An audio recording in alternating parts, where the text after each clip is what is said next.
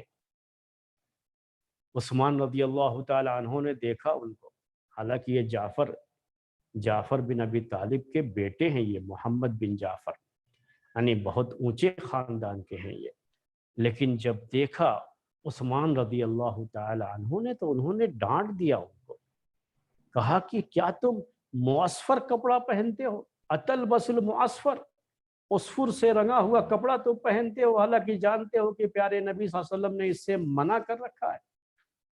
اور وہ حدیث ہے اس سے منع کیا ہے پیارے نبی صلی اللہ علیہ وسلم نے وہ کپڑا پہننے سے، لیکن انہوں نے پہنا ہوا تھا تو ڈانٹ دیا عثمان رضی اللہ تعالی عنہ نے۔ اسی طریقے سے وہ عورتیں جو عدت میں ہوتی تھیں، اور عدت میں ہونے والی عورتیں حج یا عمرے کو جانا چاہتی تھیں یا چلی جاتی تھیں، تو بہت سختی کے ساتھ عثمان رضی اللہ تعالی عنہ نے ان کو ڈانٹ دیا، اور ان کو جو احرام باندھنے کی جگہ ہے ذوالحلیفہ یا جحفہ وغیرہ، جو میقات جنہیں کہا جاتا ہے، وہاں سے انہیں واپس کر دیا، کہا کہ نہیں، عدت گھر میں گزارنی ہے، جاؤ اپنے گھر میں رہو، یہ حج یا عمرے کے لیے کیوں نکل کر کے آ گئے۔ اسی طریقے سے عثمان رضی اللہ تعالی عنہ کے بارے میں یہ بات بھی ہے کہ عثمان رضی اللہ تعالی عنہ نے کبوتر جو ہے، کبوتر بازی آج کل آپ دیکھتے ہیں کہ ہوتی رہتی ہے، لوگ کبوتر اڑاتے رہتے ہیں، تو کبوتر بازی میں لوگ اپنا ٹائم بہت برباد کرتے ہیں۔ تو اس زمانے میں یہ اصل میں کبوتر بازی یہ عربوں کے یہاں نہیں تھی چیز، بعد میں جو ہے وہ اجمیوں کے اثر سے تھوڑی سی جو ہے عربوں کے یہاں یہ چیز شروع ہوئی، تو باقاعدہ عثمان رضی اللہ تعالی عنہ نے اس کے خلاف ایکشن لیتے ہوئے کبوتروں کو ذبح کرنے کا حکم دے دیا کہ اسے جو ہے ذبح کر دیا جائے۔ ایسے ہی جو شطرنج کھیلتے ہیں، شطرنج آپ جانتے ہیں کہ یہ شریعت میں حرام ہے، اور یہ جوئے کے طور پر لوگ کھیلا کرتے تھے اس زمانے میں، اور ابھی بھی اس پہ جو ہے جوا چلتا ہے۔ تو شطرنج کے جو ہے کھیل کو بعض لوگوں کے بارے میں جب یہ معلوم ہوا، انہوں نے سنا کہ وہ لوگ جو ہے شطرنج کھیلتے ہیں، تو ممبر پر کھڑے ہو کر کے انہوں نے کہا کہ یا ایھا الناس ایاکم والمیسر، کہ اے لوگو اس جو ہے جوئے سے بچو۔ میسر سے مراد یہاں پر وہی شطرنج ہے جو کہ لوگ کھیل رہے تھے، یا بعض لوگوں نے اپنے اپنے گھروں میں کھیلنا شروع کیا تھا، ان کو پتہ ہوا تو انہوں نے باقاعدہ جو ہے ممبر پر کھڑے ہو کر کے اس کی اصلاح کرتے ہوئے لوگوں کے سامنے یہ بات رکھی، اور کہا اس کے بعد کہ اگر مجھے کسی گھر کے بارے میں معلوم ہوا کہ اس گھر میں یہ جوا کھیلا جا رہا ہے، یہ کھیل کھیلا جا رہا ہے، شطرنج کا یہ کھیل کھیلا جا رہا ہے، تو میں اس گھر کو آگ لگا دوں گا۔ بڑی سختی کے ساتھ انہوں نے یہ بات کہی تھی۔ تو میں آپ سے یہ کہہ رہا تھا کہ اصلاح کا یہ کام خود عثمان رضی اللہ تعالی عنہ، کہیں بھی اگر کوئی جو ہے کمی جو ہے نظر آ جائے تو فوری طور پر اس کی اصلاح کی کوشش، اور جو ہے دوسرے صحابہ بھی اس سلسلے میں آگے آگے رہتے تھے۔ جب خلیفہ آگے بڑھتا ہے ان سب کاموں کے لیے تو دوسرے لوگ بھی اس کا ساتھ دیتے ہیں۔ شراب کے تعلق سے بھی ایک مسئلہ ہوا، یہ بیہقی کی روایت ہے کہ عثمان بن عفان رضی اللہ تعالی عنہ نے لوگوں کو نصیحت کرتے ہوئے کہا کہ اجتنبوا الخمر فإنها ام الخبائث، کہ بچو شراب سے، کیونکہ یہ شراب ساری خرابیوں کی جڑ ہے، اور جو ہے اس شراب سے تمہیں جو ہے بچنا ہے، کیونکہ پھر پچھلے زمانے کا ایک واقعہ ذکر کیا۔ یہ بیہقی کی روایت میں بات ہے، امام بیہقی رحمۃ اللہ علیہ نے اس کو اپنی کتاب سنن کبریٰ میں، اور غالباً یہ امام نسائی کی سنن نسائی میں بھی یہ روایت موجود ہے کہ عثمان رضی اللہ تعالی عنہ نے لوگوں کو نصیحت کرتے ہوئے یہ بات کہی ہے کہ شراب سے بچو، کیونکہ یہ شراب برائیوں کی جڑ ہے، اور تم میں سے پہلے جو لوگ گزر چکے ہیں ان میں سے ایک شخص نے، جو کہ بڑا نیک آدمی تھا اور بڑا پرہیزگار آدمی تھا، لیکن ایک عورت کا دل اس کے اوپر آ گیا تو عورت نے اس کو گمراہ کر دیا، یعنی گمراہی کا سبب بن گئی عورت۔ تو اس عورت نے اپنی لونڈی کو بھیج کر کے اس آدمی کو بلانا چاہا، اس پرہیزگار آدمی کو دعوت دیا اپنے پاس۔ تو جا کر کے اس جو ہے عورت نے، اس لونڈی نے اس سے کہا کہ چلو فلاں خاتون آپ کو یاد کر رہی ہے، آپ کو گواہی کے لیے بلایا جا رہا ہے۔ وہ گواہی کے نام پر، وٹنس جسے آپ کہتے ہیں، اس کے لیے وہ آدمی چلا آیا کہ چلو وٹنس دینا ہے تو وٹنس تو دینا چاہیے، گواہی چھپنا نہیں چاہیے۔ اس کی لونڈی کے ساتھ وہ آدمی چلتا رہا۔ جب جب وہ دروازے میں داخل ہوتا تو وہ لونڈی دروازہ بند کرتی جا رہی تھی، یہاں تک کہ اس خاتون تک جو ہے پہنچ گئے، جو انتہائی خوبصورت خاتون تھی، اور اس کے پاس ایک لڑکا بھی تھا، اور وہاں پر شراب کے مٹکے بھی تھے، یعنی شراب کے جو ہے برتن جس میں شراب جو ہے رکھی ہوئی تھی۔ اس کے بعد کیا ہوا؟ اس عورت نے کہا کہ میں نے تم کو کسی گواہی یا وٹنس کے لیے نہیں بلایا ہے، بلکہ میں نے تو تم کو اس لیے بلایا ہے کہ میں تم کو یہ شراب پلاؤں۔ اس کے بعد اس عورت نے شراب پلانا شروع کیا۔ جب اس شخص نے شراب پیا تو اس کے بعد کیا ہوا؟ اس نے اس عورت کے ساتھ زنا بھی کیا، اور جو لڑکا تھا وہاں پر اس کو قتل بھی کر دیا۔ تو ایک شراب ایک ایسا گناہ ہے، یہ شراب پینا یہ ایسی بری حرکت ہے کہ جب آدمی شراب پی لیتا ہے تو دوسرے گناہ کرنا بھی اس کے لیے آسان ہو جاتا ہے۔ تو کہا عثمان رضی اللہ تعالیٰ عنہ نے، فَاجْتَنِبُوا الْخَمْرَ، تم شراب سے بچو، شراب سے بچو۔ کہا اللہ کی قسم، ایمان اور ہمیشہ شراب پینا یہ دونوں اکٹھا نہیں ہو سکتے۔ یہ جو ہے عثمان رضی اللہ تعالی عنہ نے لوگوں کو نصیحت کرتے ہوئے کہی بات۔ اور میں نے آپ سے ابھی کہا کہ جو نئے نئے علاقے فتح ہو رہے تھے اور نئے نئے مسلمان ہو رہے تھے، ان علاقوں میں بہرحال شراب کا رواج تو پہلے سے چلا آ رہا تھا، اور ہر جگہ شراب پی جاتی تھی، تو اس لیے اس طرح کی نصیحت کی ضرورت بھی بہت زیادہ تھی، اور واقع والے میں بہت زیادہ جو ہے اس کا خیال بھی کیا گیا، اصلاح کی کوشش کی گئی، تو اصلاح بھی ہوئی میرے بھائیوں۔ عثمان رضی اللہ تعالی عنہ جب خطبے دیا کرتے تھے تو اپنے خطبوں میں خاص طریقے سے وہ لوگوں کو آخرت کی یاد دلاتے تھے، آخرت کی یاد، خطبوں میں آخرت کی یاد دلاتے۔ ایسا کیوں ہوا تھا کہ اب عمر رضی اللہ تعالی عنہ کے دور خلافت سے جو فتوحات کا سلسلہ شروع ہوا، جس کا ذکر پہلے آپ کے سامنے آ چکا ہے، قیصر کا علاقہ فتح ہوا، کسریٰ کا علاقہ فتح ہوا، اور وہ خزانے مسلمانوں کے ہاتھ میں آ گئے تھے، اسلامی حکومت کے ہاتھ میں آ گئے تھے، اور جب دولت کی فراوانی ہو گئی اور دولت لوگوں کے پاس بہت آ گئی، تو ڈر ہوتا ہے ایسے موقع پر میرے بھائیوں کہ لوگ آخرت کو بھول جائیں گے، اور یہ وقت ہوتا ہے اہم وقت کہ انہیں آخرت کو یاد دلایا جائے۔ اور عثمان رضی اللہ تعالی عنہ سے بہتر شخص کون ہو سکتا ہے اس میں، جو مالدار صحابہ میں سے ایک تھے، لیکن آخرت کی یاد اور آخرت میں جواب دہی کا احساس انہیں کسی طرح کی بھی غلط حرکت سے محفوظ رکھے ہوئے تھا۔ اللہ تعالیٰ کی توفیق سے، اس کی تائید سے وہ اس سے بچے ہوئے تھے، تو دنیا ان کے قدموں میں تھی میرے بھائیوں۔ عثمان رضی اللہ تعالیٰ عنہ بہت مالدار صحابی تھے، دنیا ان کے قدموں میں تھی، انہوں نے دنیا کی یہ دولت دیکھی تھی اور اسی میں پلے بڑھے تھے، اور وہ جانتے تھے کہ اس دولت کے فتنے کیا ہوتے ہیں اور کتنی آزمائشوں میں یہ انسان پڑ جاتا ہے۔ انہوں نے لوگوں کو نصیحتیں کی جب لوگوں کے پاس دولت کی فراوانی ہوتی گئی۔ اسی طریقے سے لوگوں کو بہت نصیحت کرتے تھے اس بارے میں کہ لوگ اچھے اخلاق کو اپنائیں۔ عثمان رضی اللہ تعالیٰ عنہ کے تعلق سے تو یہ بات آپ نے بارہا سنی ہے کہ یہ بہت ہی شرمیلے آدمی تھے، حیا ان کا خاص وصف تھا، حیا۔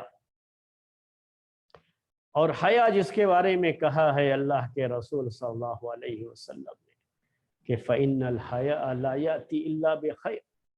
کہ یہ حیا یہ شرم و حیا انسان کے پاس خیر ہی خیر اس سے ہوتا ہے، یہ خیر کو کھینچ کر کے یہ عادت انسان کے پاس لاتی ہے۔ اور آپ تو یہ جانتے ہیں کہ عثمان رضی اللہ تعالی عنہ کو خود اللہ کے رسول صلی اللہ علیہ وسلم نے کہا تھا کہ الا استحی من رجل تستحی منہ الملائکہ، کہ میں اس آدمی سے کیوں نہ حیا کروں، کیوں نہ جو ہے شرم کروں جس آدمی سے فرشتے بھی حیا کرتے ہیں۔ ایک مرتبہ پیارے نبی صلی اللہ علیہ وسلم بیٹھے ہوئے تھے، تو آپ کی یہ جو ہے یعنی پیر کا حصہ ہے، گھٹنے سے اوپر کا جو حصہ ہے جسے ہم ران کہتے ہیں، آپ جو ہے لنگی پہنتے تھے یا کہیے نیچے جو ہے ازار باندھتے تھے، تو اوپر جو ہے وہ اٹھائے ہوئے تھے۔ گرمی کے موسم میں عام طریقے سے لوگ ایسا کرتے ہیں۔ ابوبکر رضی اللہ تعالی عنہ آئے، آپ اسی طریقے سے بیٹھے رہے اور اپنے کپڑے کو جو ہے اپنے پیر پر جو ہے نیچے نہیں کیا۔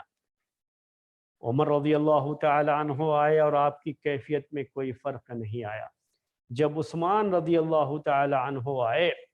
تو اس وقت اللہ کے رسول صلی اللہ علیہ وسلم نے اپنے کپڑے کو نیچے کر لیا اور اپنے گھٹنے اور اپنی ران کو آپ نے چھپا دیا۔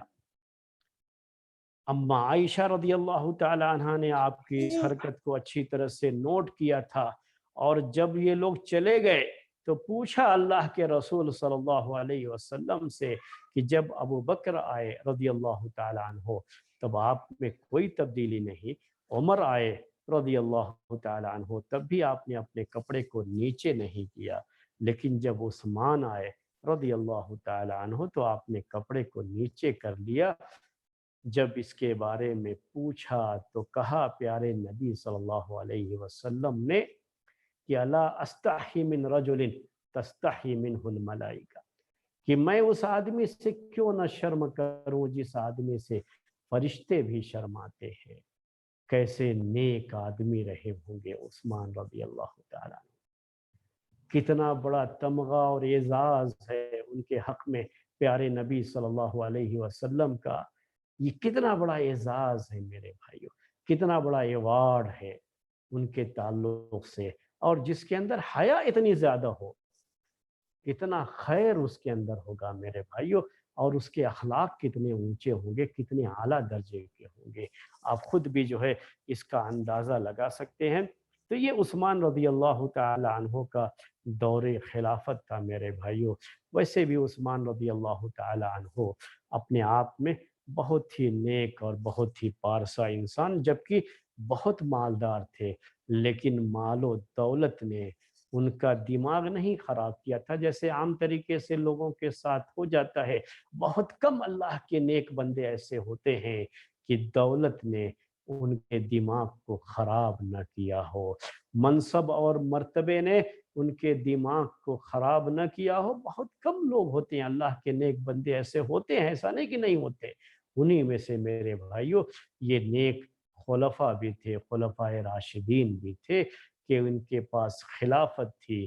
دولت تھی، مرتبہ تھا، سب کچھ کے باوجود بھی بڑے متواضع تھے، اور ان کے یہاں دنیا داری بالکل نہیں تھی۔